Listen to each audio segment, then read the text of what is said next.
So from a global transportation perspective, when we talk about air, the trade lanes across the world are actually seeing double-digit air cargo capacity declines. That's hard to say, over compared to last year. Most of the key trade lanes are down about 30%, some up to 60%.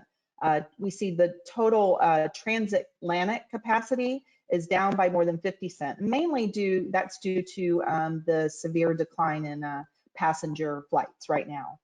On the ocean side, imports from Asia are down about 20% year over year.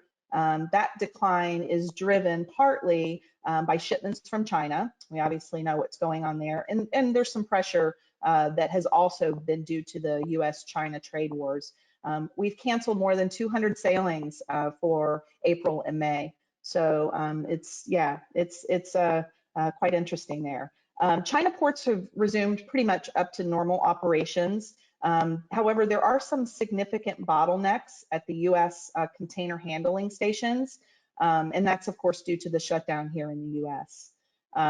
This is going to affect some of the JIT manufacturers. They're probably going to experience some disruptions based on the constraints and capacity for sure. On the domestic ground side, trucks shipments are primarily right now grocery and discount stores.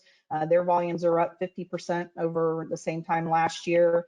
However, they are having trouble finding backhauls, so that is a little bit of a problem. Inbound apparel and non-staple consumer goods are virtually dried up, unfortunately. And the average price for an OTR truck, over the road truck, has shot up about 12% since March. One good thing for the drivers is there's no traffic on the road, so they're getting through these major metropolitan areas pretty quickly.